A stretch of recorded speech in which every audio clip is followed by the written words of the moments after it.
아 글쎄 안 들려 들을 뉴스 없어 아무 뉴스도 귀에 들어오지 않아 듣고 또 들어도 들을 뉴스 없어 만든 게 이 프로야 이동영의 뉴스 정면 승부.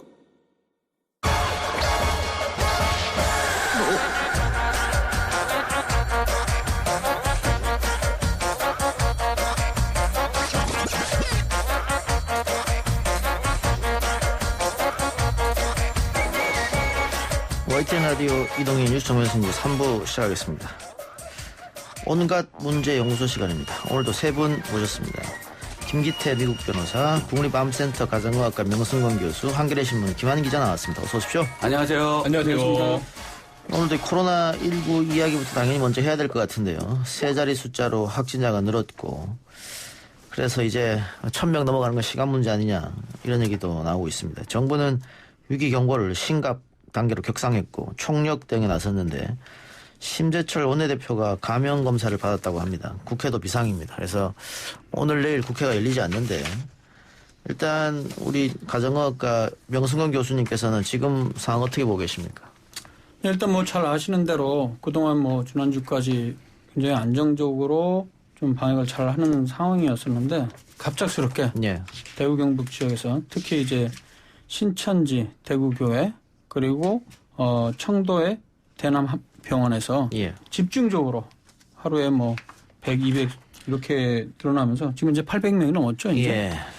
그런 상황입니다. 그래서 지금 현재 전국에서 또 확진자들이 조금씩 늘어나고는 있는데 예. 어쨌든 현재까지는 어떤 특정 집단을 중심으로 확산되는 양상이라고 보면 되겠습니다. 그래서 예. 전체 확진자 중에 약 60% 정도가 신천지 교회 쪽이고요. 그다음에 15% 정도가 청도의 대남병원. 그리고 이스라엘 성지순례 이분들이 또 한 4% 정도 돼서 현재 약 80% 이상은 감염 경로는 확실하게 확인됐고요. 나머지 부분도 대략적으로 그 경로가 어느 정도는 확인이 되고 있는 상태입니다. 그러면 아까 우리 인터뷰했던 민복기 대구의사회 코로나19 대책본부장은 이번 주가 고비다 이렇게 얘기했는데 거기는 동의하십니까? 제가 봤을 때는 언제든지 고비였거든요. 꼭 이번 주만 고비고 다음 주는 괜찮냐. 이번 주가 만약에 줄어든다고 해서 예. 또 다음 주 그 다음 주에 또 신천지 교회 같은 그런 상황이 발생하지 않으려는 보장은 없거든요.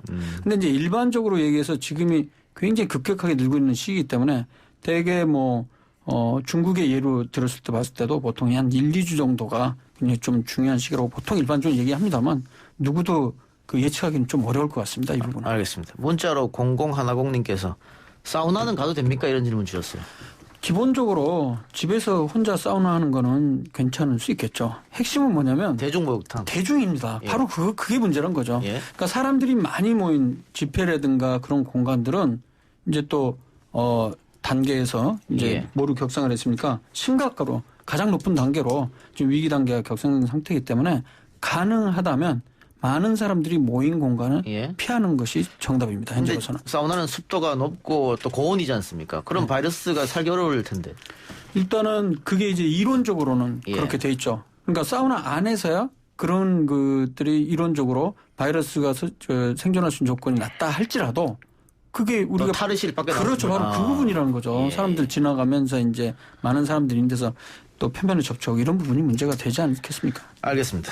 자, 김한 기자 지금 국회 상황은 어떻습니까? 이 한국교총 하윤수 회장이 참석한 행사에 이 참가한 인사들이 한 100명이 넘는다고 하는데 이 하윤수 회장이 확진 판정을 받았단 말이죠. 네, 오늘 오전에 찌라시처럼 국회 내에서 어떤 행사에 확진자가 참여했다라는 게 돌아서 기자들이 발칵 뒤집어졌었는데요. 그래서 그 내용이 이제 한국교총 그 회장이 확진 판정을 받기 전에 며칠 전에 국회에서 열린 토론회에 참석을 했었고 그 자리에서 미래통합당 심재철 의원이랑 이제 전일경 의원 등과 예. 직접 접촉이 있었다라는 사실이 확인이 됐습니다. 그래서 국회는 현재 방역 때문에 이제 폐쇄 결정이 내려졌고요.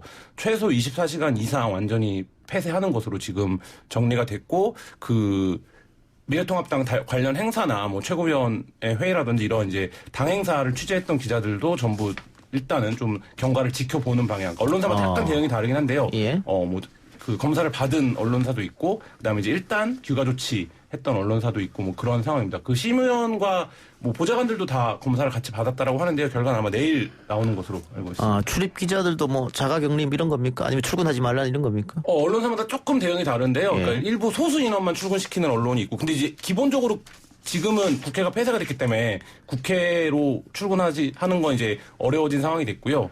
뭐 어쨌든 최대한 이제 좀 보호하는 방향으로 그 정리들을 하고 있습니다. 예. 지금 위기 경보가 심각 단계로 격상됐잖아요. 네. 그러면 달라지는 게 뭐가 있습니까? 네, 뭐 잘 아시는 대로 기본적으로 우리나라에서는 그 감염병 재난 위기관리 표준 매뉴얼에 따르면 네 가지로 나눕니다. 관심, 주의, 경계, 심각 이 네 가지거든요. 실제 그 이번 그 코로나19 같은 경우에는 국내 첫 유증상자 보고된 게 1월 8일이었거든요. 그때 관심을 발령을 했었고요. 그리고 나서 12일이 지난 1월 20날에 첫 확진자가 나올 때 주의로 격상됐고 이때부터 이제 환자 격리하고 출입국자 추적 관리 본격 시작하고 일주일 또 지난 1월 27일에 네 번째 확진자 나왔을 때 경계에 들어갔습니다. 그리고 바로 어제까지도 경계 상태를 거의 뭐 한 달 가까이 유지했었는데 대우경부 환자 급증함으로써 이제 심각 단계로 오르게 되었습니다. 예, 예. 이렇게 오르게 되면 지금 심각 단계에서는요. 범정부적 총력 대응을 하는 것이 매뉴얼에 돼 있죠. 그래서 필요시에는 중앙재난안전대책본부를 운영할 수가 있는데 핵심적인 내용은 감염병 확산 차단을 위해서 집단 행사 개최라든가 다중밀집시설 이용 제한 그리고 학교, 기업, 공공민간단체, 복무환경 활동 등의 조정 등 이런 광범위한 대책들이 강력하게 시행이 됩니다. 예. 이럴 때일수록 뭐 혐오 발언이나 이런 건 좀 조심해야 될 텐데 어쨌든 인터넷이나 지금 국민 여론은 그 신천지에 대해서는 여론을 조치하는 것 같습니다. 그래서 특히 이때 또 협조를 조금 안 해주는 거 아니냐 뭐 이런 이야기 있어서 그런데 그 강제로 할 수 있는 방법은 없죠 지금 변호사님. 그렇죠. 이제 강제로 뭘 할 수 있는 방법은 없고요. 일반적으로 지금 이재명 도지사도 얘기를 했던데, 그러니까 신천지 그 본부가 경기도 과천에 있답니다. 그래서 예. 거기에서 그 교인들 명단이나 그다음에 센터에 대한 정보를 달라라고 했는데 경기도가 수집한 정보, 그다음에 그 제보에 의한 정보하고 그다음에 신천지 본부에서 준 제보가 상당히 많이 상이한 점이 있다. 따라서 이러한 것들은 감염 예방법에 의해서 뭐 좀 조치를 하겠다. 어떤 행정 조치를 하겠다. 그리고 2주간 경기도에 있는 모든 신천지 센터나 이런 곳을 폐쇄하는 행정 조치를 하는 그것 이외에 뭐 신자들에 대해서 어떻게 국가적으로 어떻게 강제성을 떼어서 조사한다는 이건 불가능한 이게 거예요. 쉽지가 않습니다. 예. 일단은 감염병의 예방 및 관리에 관한 법률에 의하면 뭐 역학조사에서 질병관리본부 등 역학조사에서 거짓으로 진술하거나 거짓 자료를 제출하는 행위는 2년 이하의 징역 또는 2천만 원 이하의 벌금을 부과를 하는데 이것이 형법에 의한 형벌적인 게 아니거든요. 행정법에 의한 행정조치에 불과하고 하기 때문에 박원순 시장님이 압수수색을 하더라도 교인의 명단을 확보해야 된다라고 얘기는 했지만 요것은 좀 더 법률적인 검토가 좀 필요하지 않을까라는 생각이 듭니다. 알겠습니다. 네.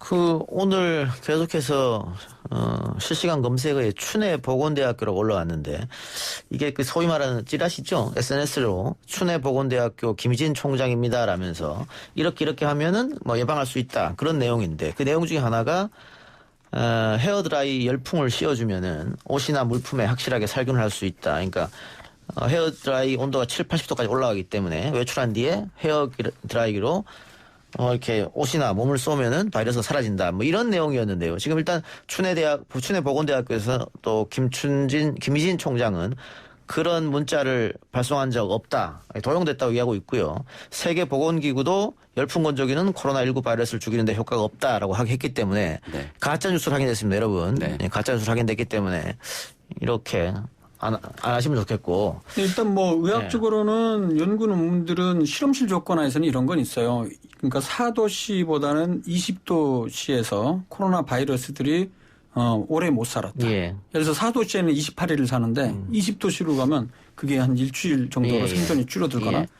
40도로 올라가면 그보다 훨씬 빠른 속도로 예. 사멸할 수가 있는데 지금 헤어드라이기를 갖고 과연 그게 효과가 있냐 없냐는 그건 좀 그 조건 자체가 다르거든요. 예. 그런 임상적인 상황에서 실제로도 그런 감염들을 예방할 수 있는지에 대한 거는 사실 엄격한 임상시험을 통해서 확인이 돼야 될 것 같습니다. 지금 뭐 의료진도 그렇게 없다고 하는데 도용됐다고 하는 그리고 거니까. 이런 것도 떠돌고 있죠. 뭐 가글링을 하면 목 안에 들어온 코로나 바이러스 잡을 수 있다 이런 것도 돌고 있다고 그러더라고요.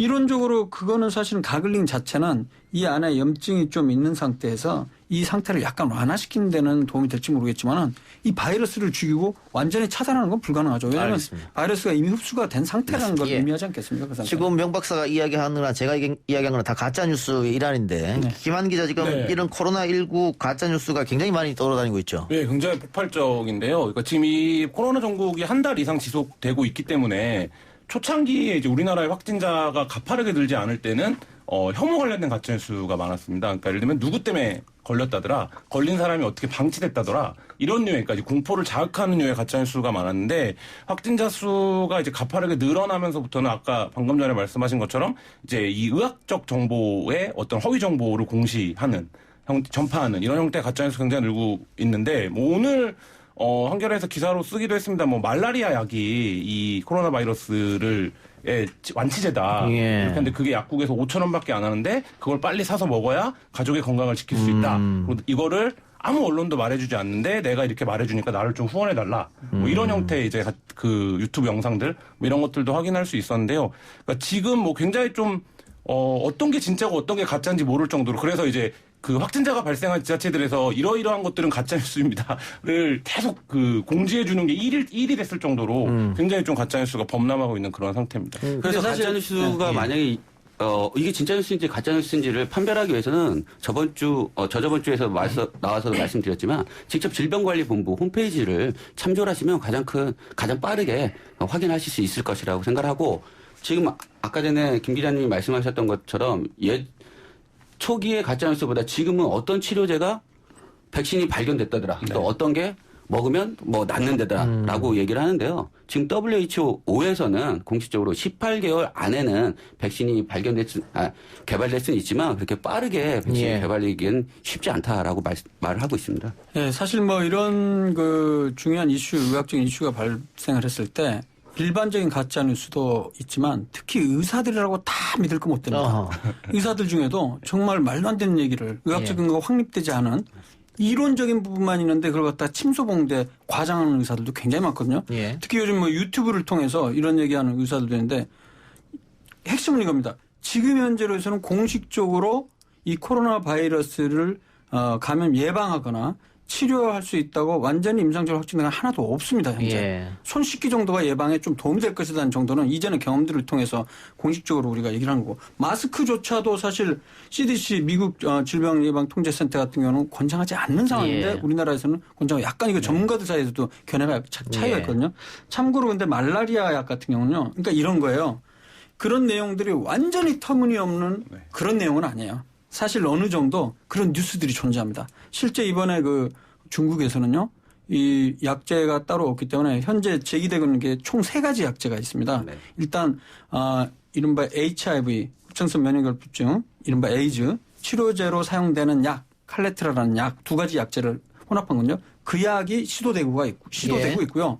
또 하나는 이제 에볼라 바이러스 치료제로 개발 중이었던 그런데 결과적으로는 확실한 그 효과는 입증이 안 됐지만 람데시비르라는 그런 약이 있고요. 또 하나가 바로 말라리아 약이 있습니다. 근데 이 말라리아 약은요.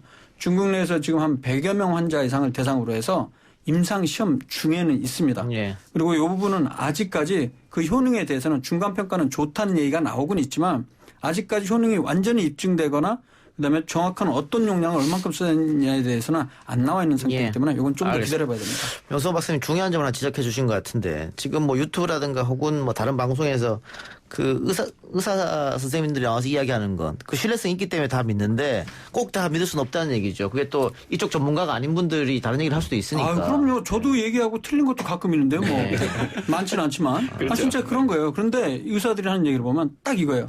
실험실 연구나 쥐를 대상으로 한 동물 연구의 결과를 침소봉대하고 확장해서 맞추기 효과 있는 것처럼 얘기하는 거죠. 가장 대표적인 예가 좀 최근에도 이슈가 됐었지만은 강아지 구충제 펜벤다졸이 네, 네. 뭐 말기암 환자 치료한다. 그거는 아직까지 인과관계가 확립되지 않은 건데도 그걸 막 침소봉대해 갖고 아 이거 먹으면 좋을 수 있습니다. 이런 걸 주장하는 의사들도 있습니다 하면서 그걸 정당화시키는데 그 부분이 가능성은 있지만 아직까지 완전하게 입증된 건 아니라는 알겠습니다. 사실을 예. 말씀드리고 싶습니다. 자, 김한 기자, 아까 우리 가짜뉴스 하다가 얘기하다기까지 흘렀는데, 지금 정부도 그렇고, 검찰도 그렇고, 방통위도 그렇고, 가짜뉴스 유포자는 단호하게 처벌하겠다 이런 입장이죠. 네, 그렇습니다. 그 뭐 유례 없을 정도라고 할 정도로 굉장히 뭐 방통심이 정부, 경찰 다 모두 나서고 있는데요. 그러니까 이 부분이 두 가지가 연관이 되어 있습니다. 하나는 혐오 문제랑 연관이 된다라는 거죠. 그러니까 예를 들어서 신천지에서 집단 발병이 확인된 이후에 이 부분을 둘러싼 지속적인 혐오가 오히려 이 감염병을 예방하는 체계를 위협한다 이런 판단들을 좀 하고 있는 것 같고요.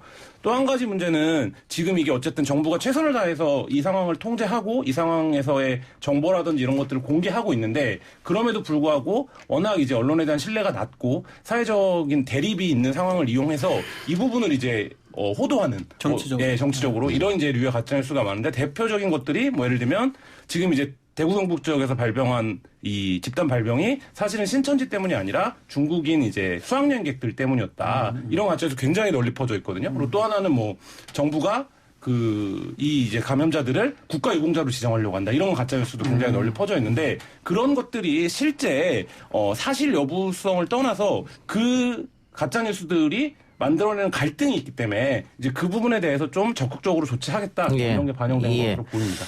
지금 김한 기자가 그 정보 공개 이야기를 했는데 지금 우리나라처럼 정보 공개를 철저하게 하는 나라가 없습니다. 그 예를 들면 맞습니다. 일본 같은 경우에도 검진 자체가 안 되고 있거든요. 네. 그래서 검진을 우리처럼 빠르게 대량으로 한꺼번에 하는 나라는 없고 전 세계에 없고 그래서 미국 언론마저도 칭찬하고 있는 상황이기 때문에 지금 같은 상황에서는 정부 발표를 좀 믿고 따르면 어떨까? 너무 가짜뉴스가 범람하고 있어서. 그러니까 방역에 참여하고 있는 전문가들 뭐라고 얘기했냐면 2015년 메르스 사태가 났을 때 전 세계가 지금 일본을 비웃는 것처럼 한국을 비웃었다라는 거예요. 어떻게 저렇게 큰 규모의 종합병원 응급실에서 저런 집단 감염이 발생할 수 있느냐. 그래서 그때 너무 뼈저리게 이제 수업료를 내고 체계를 만들었고 그 이후에 지금 일본과 우리나라를 뭐 단순히 비교할 수는 없겠지만 하루 검진 숫자가 완전히 다르거든요. 예. 근데 이제 그게 가능한 트랙을 만들었다라는 거고 그게 실제로 지금 이제 작동되고 있는 걸 보고 있는 상황이기 때문에 어쨌든 뭐 확진이 되고 있지만 그런 통제나 감염을 예방하는 체계 시스템은 그래도 좀 기능을 하고 있다 이렇게 보여집니다. 뭐 지금 그 의료계에서 질병관리본부를 위시로 해서 그 의사 선생님들이나 간호사 선생님들이 지금 하고 계신 노력은 세계적이라고 볼 수 있고 예. 피나는 사투를 벌이고 있으신 게 아닌가라는 생각을 하고요. 대구 경북 지역을 대상으로 해서 질병관리본부에서 오늘 발표한 건데 2만 8천 명을 대상으로 해서 그 호흡기 질환을 가지고 계신거나 발열이 있으신 분들을 전수조사를 한답니다. 그래서 2주 내에서는 그것이 또 전수조사를 하니까 밝혀질 것이고, 선제적으로 대처를 하겠다라고 말을 하고 있기 때문에요.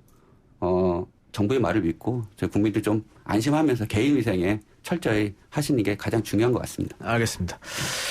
자, 코로나19 심각 단계인데요. 그에 따른 국민행동 수칙을 잠깐 말씀드리겠습니다. 일반 국민들의 경우 첫 번째 흐르는 물에 비누로 손을 꼼꼼하게 씻고 두 번째 기침이나 재채기를 할 때는 옷소매로 입과 코를 가려서 합니다. 세 번째 씻지 않은 손으로 눈, 코, 입을 만지면 안 되고요. 네 번째 의료기관 방문 시에는 마스크를 착용해 주시기 바랍니다. 다섯 번째는 사람 많은 곳에 방문을 자제해 주시고요. 여섯 번째 발열이나 호흡기 증상이 있는 사람과는 접촉을 피하시기 바랍니다. 이게 관련해서 1311님께서 문자로 저는 화물차를 운전하다 보니까 손을 씻을 수 없는 상황들이 많아서요. 물티슈를 가지고 다니면서 닦고 있는데 이건 괜찮습니까? 라는 질문 주셨어요. 일단은 근데 제일 중요한 게 비누를 좀 사용하는 게 필요하거든요. 예. 비누를 사용하게 되면 바이러스의 그 외피가 진방으로 돼 있는데 이게 녹을 수가 있거든요. 그래갖고 살균 효과가 있을 수 있는데 최대한 비누로 그다음에 뭐 물티슈를 이용해서 벗겨내는 그런 게 도움이 어느 정도는 될 수 있을 것 같습니다. 근데 하지만 제가 생각에는 아무리 그래도 하루에 한두 번 정도는 그 씻을 시간이 없을까요? 화장실 갈 때라도 꼭 손을. 그렇죠. 예. 화장실은 가실 것 같은데. 예. 그죠? 예. 그러면 화장실 갈 때 반드시 비누를 이용해서 최소한 20, 30초 이상 씻는 것이 예. 필요합니다. 지금 뭐 손소독제도 많이 비치돼 있습니다만 어쨌든 가장 좋은 손소독제도 거는 효과가 예. 어느 정도 있죠. 가장 좋은 건 비누로 씻는 거잖아요. 네, 그렇습니다. 흐르는 물에 비누로 씻는 것이 가장 좋습니다. 예, 참고하시기 바라고요. 3부 순서 마치고 광고 듣고 와서 4부에서 계속해서 이어서 가겠습니다. 네, 4부 시작하겠습니다. 중국인 입국 금지 문제부터 이야기해야 될 것 같은데요. 중국인 입국을 금지해야 한다는 국민청원이 76만여 명의 동의를 받은 가운데 마감이 됐습니다.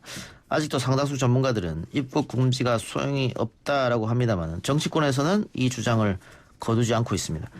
예를 들면 뭐 이탈리아 같은 경우에는 중국인 입국 금지 조치를 취했습니다만 최근에 확진자가 150명이 넘어서 상당히 가파르게 확진자가 나오고 있거든요. 그렇다면 이탈리아 같은 거 어떻게 설명하겠느냐 뭐 이런 얘기도 나오는데 일단 명 박사님이 설명해 주시죠. 네, 요거는요 사실 전문가들 사이에서도 의견이 상당히 갈린다. 분분합니다. 예. 잘 아시는 대로 대한의사협회와 그다음에 이제 전국의사총연합이라는 그런 단체가 있습니다. 여기에서는 중국 전면 입국 금지를 계속해서 한 달 전부터 주장을 해왔었죠. 반면에 이제 같은 의사 그 학회 단체인 대한예방의학회 그리고 한국역학회 등은 2월 10일 기자회견에서 반대를 했죠. 그리고 일부 전문가들은 뭐 입국 금지하면 미입국도 늘고 지역사회 전파 차단 루트를 잃어버릴 수 있다 이런 얘기를 하고 있고요. 또 이제 역학적으로 원래 이론적으로 이렇게 됩니다. 어떤 감염병이 들어왔을 때 확진자가 늘어나기 직전에 초기에는 일반적으로 봉쇄 전략을 시행을 합니다. 그러니까 해외에서 유입을 금지시켜서 더 차단이 되는 걸 막는 거죠. 근데 이렇게 하는 목적은 확산이 되는 거, 팬데믹이라고 얘기했죠. 대유행하는 거. 그거를 좀 연기하는 효과가 있는 거예요.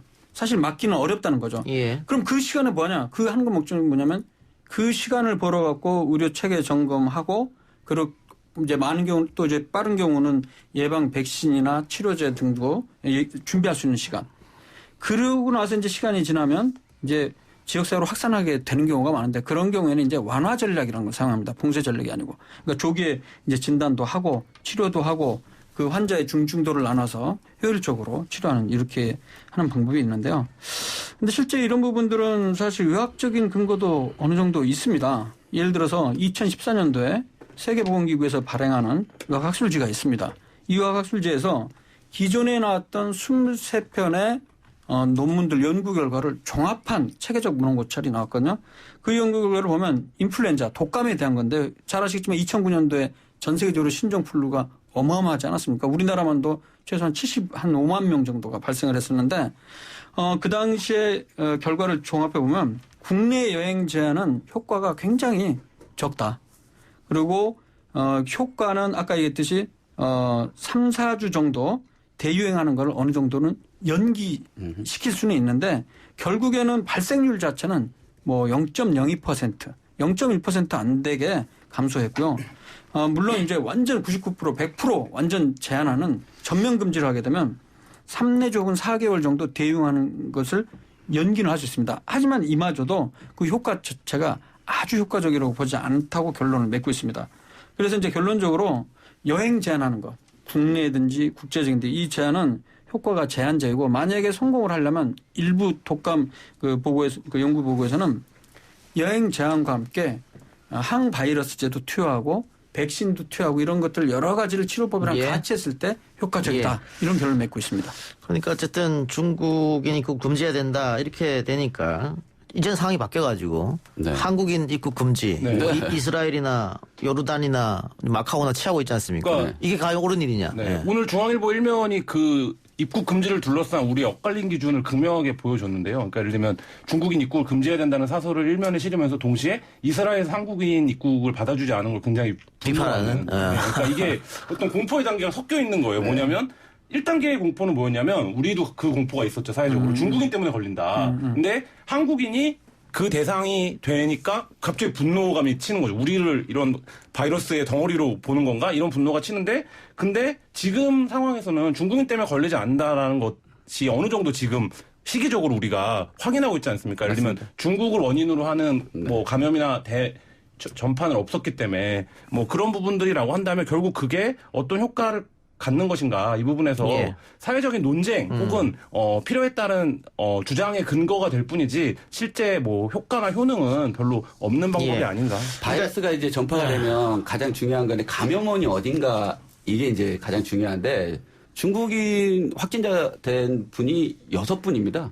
근데 2분은 중국에서 확진이 돼가지고 우리나라에 왔고 또 2분은 한국에서 감염이 돼서 확진됐고 그다음에 또 2분은 일본에서 감염이 돼가지고 우리나라에 들어온 거거든요. 따라서 중국을 폐쇄해야 되고 중국인들을 입국 제한해야 된다는 말은 지금 좀 현상에서 맞지 않지 않을까라는 생각입니다. 그러니까 지금 대구 경북에서 굉장히 많은 확진자가 쏟아지고 있는데 이게 과연 중국인 때문이냐라는 의구심은 그렇죠. 예, 이야기할 수 있다는 얘기죠. 네, 이야기는 할 수 있지만 예.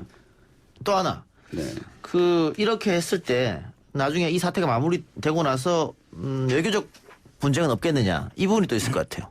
그렇죠. 그러니까는 뭐 사드 문제로 해서 우리가 겪어봤지만 그러니까 지금 현재 만약에 중국인이 들어와서 또는 중국 유학생들이 7만여 명의 중국 유학생들이 들어와가지고 감염원의 확산의 주요 요인이 된다 그러면 당연히 중국 국경도 통제를 하고 예를 들어서 그다음에 중국에 입국 제한도 해야 되겠지만 지금은 전혀 그런 상황이 아니고 지역 내 감염이 또한 많이 퍼져 있는 상황이기 때문에 여러 가지로 판단했을 때는 중국 입국 제한은 지금 단계에서는 아니라고 생각합니다. 예.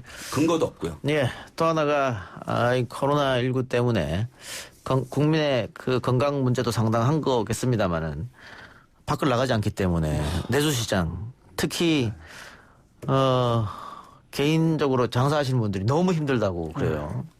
그 며칠 동안 한 푼도 못 벌었다 이런 호소도 지금 나오고 있는 네, 실정이거든요. 그래서 뭐 자영업자들 같은 경우에 이제 임대료를 어떻게 완화해 줄 수 있는 방법이 없느냐라는 호소가 SNS에도 굉장히 많고, 그다음에 이제 배달앱이라든지 이런 것들을 통해서 대구 지역에 있는 이제 이 식당들의 물량을 좀 소진해 주자 이런 예. 캠페인들이 굉장히 큰 호응을 얻었는데요. 그러니까 이게 양면 같은 겁니다. 그러니까 한쪽에서는 정치권 일각에서는 왜 더 강하게 통제하지 않느냐, 왜 전염병 상황에 대해서 심각 경계를 빨리 내지 않느냐라고 요청을 해왔지만 실제 그게 갖고 있는 뒷면의 효과는 어떤 거냐면 굉장한 경제적 위축, 사회적인 어떤 그 소통의 차단 이런 것으로 이어질 수밖에 없거든요. 근데 이게 실제 그렇게 현상이 발생하면 그 부분에 대해서는 또 대책이 없어지는 이런 상황이 돼서 적절한 통제와 그거에 적합한 대응이 필요한데 이 부분에서 어떤 것들을 너무 강하게 주문을 하는 것 자체가 이 전염병에 대한 과도한 공포나 이런 것들로 실제로 다른 것을 위축시키는 이런 효과를 지금 계속 낳고 예. 있는 것 같습니다. 당장 IMF 때보다 더 장사가 안 된다 이렇게 호소를 하고 있지 않습니까? 네. 그래서 뭐 저 같은 경우도 지난 주말 계속해서 집에만 있었거든요. 그걸 계속 시켜 먹었습니다. 네. 6끼 모두를 시켜 먹었는데 아, 왜 안 나가셨어요? 걱정돼서요. 제가 지금 방금 김치찌개 하나 먹고 왔습니다. 그런데 김치찌개 그 파시는 그 주인 사장님께서 수입의 3분의 1이 줄었대요. 네. 그런데 임대료는 꼬박꼬박 내야 되고 그렇죠. 근데 더 이상 뭐 줄일 수도 없는 입장이고. 여기 수도권은 3분의 1이라고 하지만은 대구 경북은 뭐 거의 뭐 90% 이상 급감했다고 하니까요. 거의 거리에 사람이 없다고. 예. 자, 이래서 추경 이야기가 지금 정치권에서부터 나오고 있는데 정부에서는 당연히 추경을 생각하고 있고 민주당 의원들도 강하게 요구하고 있고 처음에 그 미래통합당에서는 추경에 반대하는 기류였다가 지금 좀 바뀐 것 같습니다.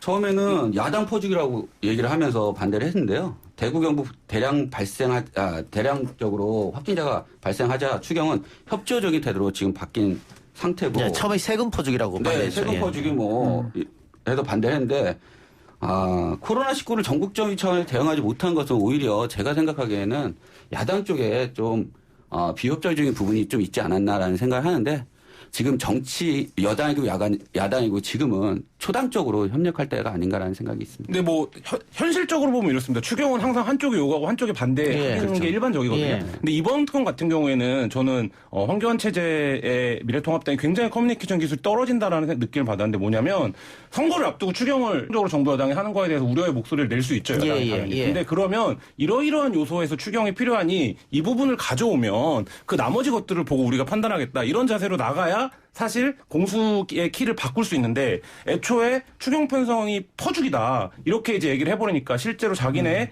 정책 텃밭이라고 할 수 있는 TK 지역에서 집단 감염이 발생하니까 사실상 아무런 대책이 없어지는 네. 이런 상황에서 굉장히 좀 정치적인 자충수가 되고 말았습니다. 저도 이것과 관련해서 사실 이게 건강의 문제고 전체적인 뭐 우리 국민들의 전체적인 관심사인데도 불구하고 이런 관심사들도 갖고도 또 정치적으로 해석을 하고 그래요. 그 주장을 하는 게 저는 참 안타깝다고 생각을 합니다. 저 같은 경우는 이제 우리 의사들 내에서도 약간 아까 얘기했던 그 뭐 중국 전면 입국 금지도 약간 그건 뭐 정치적이라고 볼 수도 있고 안 볼 수 있지만 이렇게 분분하거든요. 이념적으로 좀 나뉘어가지고 그런 주장하는 거 아니야. 부분들도 완전히 배제는 못해요. 그래서 저는 이러지 말고 저는 솔직히 어느 한 편을 편 듣는 것보다 이런 상황에서는 뭐 다행히 뭐 보니까 그 전문가들 간담회 오늘 진행을 문 전 대통령이 했는데 저는 엊그제부터 옛날부터 그 얘기를 했어요. 지금 이 상황에서는 의료인들 자체 내에서도 의견들이 좀 분분한 상황이기 때문에 이런 내용을 계속 언론에서 얘기를 하면 국민들이 얼마나 헷갈리겠냐. 이런 부분들을 정부 당국이 주관을 해서 저는 이를테면 이런 거예요. 코로나 뭐 국가 비상대책위원회든가 이런 걸 만들어서 하나의 목소리로 스피커를 내면서 함께 같이 대처해 나가는 이런 방향으로 해야 되는데 자꾸 뭐 이렇게 비난하는 식으로 야당이 여당을 비난하는 식으로 이렇게 해서는 좀 이건 해결이 안 될 거라고 저는 생각을 합니다. 예. 그 팟빵으로 잘 아는 남자님께서 대구 시내버스 기사입니다. 그런데 마스크 공급이 잘 안 되고 있습니다. 빠른 공급 바랍니다 했는데 이건 기사님들한테 마스크는 필요한 부분이니까요. 뭐 마스크 대란이라고 할 정도로 거의 모든 언론이 하루에 한 개씩 마스크 관련된 사기 그걸 쓴다고 해도 과언이 아닐 정도로 굉장히 매점 매석도 심하고 정부도 대책을 내고 있는데 그러니까 저는 이 부분도 정부가 좀 더 적극적으로 개입을 이제 해야 되지 않나 이 마스크라고 하는 맞습니다. 품목을 단기적으로 관리하는 데 있어서는 그래서 지금 뭐 몇백 원에 팔던 것들이 3,000원, 4,000원에 판다라고 하거든요. 그러니까 그런 부분들에 있어서 정부가 좀 더 적극적인 개입이 필요하다고 봅니다. 다른 지자체에서도 대구 쪽으로 많이 이렇게 기부도 하고 도움을 준다고 하니까요. 네, 마스크나 손소독제를 대구 지역 쪽으로 많이 보내고 있다라고 소식이 전해지고 있습니다. 조금 기다리시면 또 다 돌아가지 않을까 그런 생각이 들고. 이 또 하나 문제점이 지난 주말 이 정강훈 목사가 이끄는 광화문 집회 있죠. 네. 이거 박원순 시장이 불하겠다고 했는데 집회를 강행했어요. 이걸 어떻게 봐야 될까? 일단 정강훈 목사가 연단에 올라가지고 야외에서는 바이러스가 활동하지 못한다, 괜찮다 이랬거든요. 어떻게 학자 입장에서 어떻게 보세요? 그러지는 않죠. 사실 근데 메르스와 지금 이번에 코로나19 같은 건 약간은 좀 차이점이 있는 것 같아요. 메르스는 주로 병원 내에서 상당한 밀접한 접촉을 통해서 감염이 됐는데 비하면 이번 코로나19 같은 경우는 그거가 아닌데도 일반적인 지역사회 내에서 조금 밀접한 공간에서 수십 분 혹은 수시간 이상 같이 있을 때 전파되는 경향이 있거든요. 그것이 실내든 실외든 조금 그 부분은 확실하지는 않은 것 같아요. 그러니까 집회를 하게 되면 어차피 실외라 할지라도 옆에서 촘촘히 서로 옆에 있는 밀접한 공간에서 기침도 구호도 외치고 그러다면 비말도 나올 테고 그럼 오히려 그거는 그냥 야외가 아니고 비좁은 넓은 공간이긴 하지만 사람들이 촘촘히 있다 보면 그거는 이제 감염 위험성은 높아지지 않을까 저는 생각합니다. 게다가 또 그쪽으로 이동하기 위해서 교통수단을 타지 않습니까? 지하철을 이용한다든가. 그렇죠. 그럼 거기서 또 문제가 생길 수 있으니까. 한꺼번에 많은 사람들이 이제 뭐 지하철을 이용한다든가 그런 상황이 발생할 수 있고요. 사실 신천지 이번에 많이 발생하는 것도 사실은 한 곳에 1시간, 2시간이고 좁은 공간에서 밀집한 공간에서 장시간 그다음에 뭐 찬송도 했을 테고 기도도 했을 테고 하고 또 악수도 했을 테고 그다음에 허그도 했을 테고 이런 사실 그런 부분이 더 중요하고 끝나고 나서 또 가서 카페에서도 또 얘기도 했을 거고 이러니까 그래서 지금 현재 가장 중요한 방침 중에 하나는 의심 소견이 있거나 그런 경우는 자가격리 그 부분을 얘기를 하는 거거든요. 자, 그래서 그 여당에서는 정강훈 목사와 친분이 있는 황교안 대표가 집회 자제에 나서야 한 거 아니야 이런 얘기도 있던데 황교안 대표가 일단 이야기는 한 것 같아요. 네, 대중집회를 자제하라는 얘기는 했는데 오늘 지금 정강훈 목사가 구속영장 실질 심사를 대기하고 있습니다. 다른 건이죠 이거하고는. 혐의가 공직선거법 위반인데 주요한 혐의가 뭐냐면 우판을 황교안 대표 중심으로 뭉쳐야 한다라고 집회에서 발언을 했던 혐의거든요. 황교안 대표도 상당한 정책 책임감과 이 집회에 어떤 윤리적인 책임 의식을 가질 필요가 있다라고 보여지고요. 그러니까 제 얘기가 아닙니다. 오늘 아침에 박원순 서울시장이 이렇게 얘기하셨잖아요. 정강훈 목사가 제정신을 갖고 있는 건지 의심스럽다라고 얘기를 했는데 지금 상황이 이렇다라고 한다면 그 집회에서 모두가 다 황교안 대표를 중심으로 뭉쳐야 한다라고 연설을 하고 있는데 그 당사자인 황교안 대표가 더 적극적으로 이거를 자제해야 공당 대표로서의 자격이 있는 게 아닌가 이런 생각이 듭니다. 그리고 가장 큰 문제점은 이 정광훈 목사가 여기 나와야지 하느님이 병을 고쳐준다라니까 얘기를 했고. 아, 그런 얘기까지 했습니까? 그리고 정광훈 목사를 규제할 만한 실질적인 그 법 규정이 없습니다. 예를 들어서 감염병 예방 및 관리에 관한 법률 제49조에 의해서 뭐 금지 조치를 위반하면 뭐 집회하지 말아라. 금지 조치를 위반하면 300만 원 이하의 벌금을 부과하는 것 이외에는 지금 같은 경우죠. 네. 박원순 시장이 집회 금지했는데 300만 원 내고 하겠다. 그러니까. 내고 하겠다. 그리고 집회 및 시위에 관한 법률은 전염병을 이유로 집회를 금지할 수 있는 규정이 사실상 없는 상황입니다. 그래서 제5조에 의한 5조 2항에 보면 집단적인 폭행, 협박, 손괴, 방화 등으로 공공의 안녕 질서에 직접적인 위협을 끼칠 것이 명백한 집회 또는 시위. 이 규정이 있는데 이 규정을 넓게 해석하면 뭐 공공의 안녕 및 질서에 직접적인 위험을 코로나19가 끼칠 수 있다라고 할 수는 있지만 이건 좀 자기적인 해설이 아닌가라는 생각을 해서 결론적으로는 집회 및 시위에 관한 법률에 따른 금지는 현재로서는 좀 어렵지 않을까라는 생각이 있습니다. 예, 정강훈 목사가 집회에서 한 정확한 말은 하나님은 전염병에서 우리를 고쳐주신다. 네. 다음에도 예배 오시라. 이렇게 했네요. 그렇게 얘기는. 근데 제가 좀 우려되는 거는 그 집회에 참여했던 사람들 좀 면밀하게. 연세가 또 있으신 분들이 그렇죠. 여러 가지로 기저질환이 있거나 있으니까. 연세가 많으신 분들이기 때문에 특히 감염 위험성도 높고 감염이 됐을 때 굉장히 그 경과가 좀 힘들 수도 있기 때문에 지금 거기에 참여했었던 분들은 증상 발생 유무를 면밀히 좀 관찰을 해야 될 것 같습니다. 네.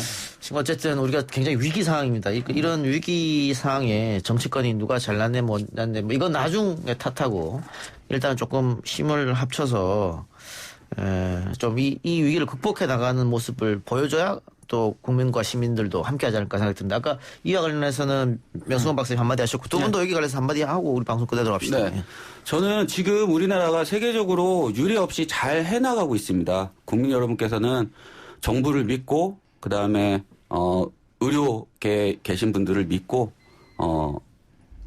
지침에 좀 잘 따라주셨으면 좋겠고요. 지금 수고하시는 의사 간호사분들 좀 많이 응원해 주시고 박수 쳐 주십시오. 우리는 꼭 이겨낼 것입니다. 예, 김한 기자. 예, 뭐 지금 어쨌든 감염병이나 대규모 전염병이 돌 때마다 처음 맞는 상황인 것 같은 혼란이 좀 반복되고 있는데요. 그 와중에서 어떤 것들이 이 혼란을 극복하는 데 도움이 되는지를 뭐 모두가 좀 생각해봐야 되는 시기가 아닌가 싶고요. 제가 뭐 한 달 넘게 관련된 기사들을 쓰면서 많이 썼던 기사인데 어쨌든 이 감염병을 예방하는데 혐오로는 이 감염병을 넘어설 수 없습니다. 그래서 서로가 좀 돕고 서로를 이해하고 관용하고 이런 것들 속에서 이 감염병 문제를 극복할 수 있지 않을까 뭐 이런 생각이 듭니다. 예, 저희가 아까 말씀하세요. 저는 뭐 안 합니까? 하세요. 네. 예. 저는 뭐 다른 건 아니고요. 이런 그 가짜 정보들도 많고 그러는데 너튜브에 보면 명승권 TV라고 있습니다. 시간 내서 방문하시면 거기에 근거 중심에 입각한 제대로 된 의학 상식들을 제가 전달을 하고 있으니까요. 최근에 그러니까 이 코로나19는 제가 업데이트를 못했는데 조만간 좀 바빴는데요. 업데이트로 알겠습니다. 하도록 예. 하겠습니다. 아까 저희가 그 코로나19 심각 단계에 따른 국민행동 수칙을 말씀드렸는데 일반 국민에 해당하는 것이고요. 고위험군에 해당할 경우에는 다시 한번 설명드리겠습니다. 임신부나 65세 이상 혹은 만성 질환자 이런 분들은 많은 사람이 모이는 장소는 가지 마시고 불가피하게 의료기관 방문이나 외출 시에는 마스크를 꼭 착용하시기 바랍니다. 또 유증상자 경우 발열이나 호흡기 증상, 기침이나 목 아픔이 나타나는 분들이죠. 등교나 출근은 하지 마시고 외출을 자제해 주시고 집에서 충분히 휴식을 취하면서 3, 4일 경과를 관찰해 주시기 바랍니다. 또 38도 고열이 지속되거나 증상이 심해지면 콜센터 1339나 지역번호 플러스 120 또는 보건소로 문의하거나 선별 진료소를 우선 방문해 주시기 바랍니다. 의료기관 방문 시에는 자기 차량을 이용하시고 마스크를 착용해 주십시오. 진료 의료진에게 해외여행력과 호흡기 증상자와의 접촉 여부를 알려주시기 바랍니다. 마치려는데 하나 더 이야기하죠. 지금 이스라엘에 거주 중인 한국인 1,300명을 전 세계를 띄워서 조기 귀국시키겠다. 비용은 이스라엘이 부담하겠다. 이렇게 나오고 있는데 이것 또한 우리가 이야기했던 뭐 중국인 포비아, 차이나 포비아에 이어서 코리아 포비아가 되는 거 아닌가. 이렇게 되면 이스라엘 내에 이런 것들이 기사로 이스라엘 내에 자꾸 나오다 보면 이스라엘에 있는 한국인들, 유학생들 굉장히 어려워지는 거 아니겠습니까? 오늘 아침에 제가 그 이스라엘 현지에 있는 분하고 좀 얘기를 그 전에 들었는데요. 굉장히 큰 혼란에 빠져 있다고 하더라고요. 그러니까 그런 상황에서 지금 이제 약간 거기에 정부나 이런 외교적인 대응이 좀 이 현장에 계신 분들은 체감적으로 못 느끼고 있는 것 같아요. 그래서 어쨌든 우리는 지금 중국과 다른 상황이고 이 전염병을 통제하고 있는 상황이라는 거에 자신감을 갖고 좀 더 그분들의 상황을 좀 더 적극적으로 개입하는 게 필요하지 않는가 뭐 이런 생각이 들더라고요. 네, 진짜 사실 보면 그 통계를 보시면 수백 명씩 나오고 지금 800명 넘고 그랬지만은 다시 그 통계를 보시면 지역별로 대구 경북 제외하고 서울 같은 경우도 아마 35명 내외, 경기도 한 40명 정도가 안 될 겁니다. 지금까지 한 달, 두 달이 거쳤는데도 몇십 명대 정도로 유지하고 있다는 거는 그 지역에서는 꽤 잘 방역을 해왔던 상황이거든요. 완치자도 지금 20명이 그럼요. 넘었고요. 그런데 지금 우리가 예상치 못하게 이런 종교 집단, 그 집단 생활하는 사람들에서 갑작스럽게 수백 명씩 나오니까 이분이 참 좀 안타까울 따름입니다. 근데 이제 외국의 입장에서는 그런 상황을 자세히 모르겠죠. 그렇죠. 그냥 예. 8명 몇 명 어마어마하게 예. 발생했더라. 그러니까 한국 사람들 금지하자 이런 상황인데 이런 부분도 제대로 좀 알려주는 게 필요하다는 생각이 듭니다. 예. 그래서 이스라엘 현지에 한국 공포증이 있는 건 아니냐. 일단은 그 이스라엘에서 한국인에 대한 숙박 거부까지 일고 있다고 하니까 상당히 위험한 상황입니다. 그래서 저희가 이 초기부터 주장했던 게 나중에 이게 우리한테 부메랑으로 돌아올 수 있기 때문에 네. 중국인 포비아에 대해서는 조금 다시 한번 생각해 봐야 된다. 맞습니다. 예. 그래서 그 WHO에서도 공식 쓰는 명칭인 코로나19. 네. 뭐 그렇죠. 신종 지역- 코로나 바이러스로 써야 된다고 하는데 네. 뭐 특정 언론에서 계속해서 우한폐렴 그러니까요. 우한폐렴 좀 그거 이해가 안 되는 부분이었어요. 참고로 제가 한 가지 말씀드리면 우리 스페인 독감 잘 알잖아요. 네네. 1918년도에 전 세계적으로 강퇴했다고. 네. 그게 많은 사람들이 스페인에서 많이 발생하거나 스페인에서 처음 발생한 걸로 오해하고 있는데 그게 전혀 아니거든요. 네. 그 당시에는 스페인이 제1차 세대기에 참전을 안 했기 때문에 그 독감 발병한 거를 스페인 언론에서 열심히 보도를 했어요. 예. 다른 나라에서는 제한했는데 그러다 보니까 그냥 명칭이 스페인 독감이 된 건데 그렇게 이름 잘못 하나 붙이고 그렇게 되면 하나의 그 터부시하게 되고 잘못된 부정적인 편견들을 나올 수 있다는 거를 잘 우리가 알 수 있거든요. WHO에서는 2015년에 그 질병에 대한 그 명명을 할 때 명명법이라고 해서 그 규칙을 발표했습니다. 맞습니다. 예. 그래가지고 지역명은 절대 쓰지 말아요. 지역명이나 뭐 네. 특정 동물이나 개인 이름이나 예. 포함해서 그래서 뭐 그 돼지 명명을 하면 안 독감, 된다. 조류 독감 이런 것도 네. 이제 다 바뀌었죠. 왜 그러냐면 그 바꿨죠. 지역의 선입견이 네, 되었기 그렇습니다. 때문에 이건 잘못된 거다라고 발표했습니다. 알겠습니다. 오늘 세 분 말씀 여기까지 듣겠습니다. 수고하셨습니다. 감사합니다. 감사합니다. 오늘 방송 여기서 마치고요. 저는 내일 다시 돌아옵니다. 들어주신 여러분 대단히 감사합니다.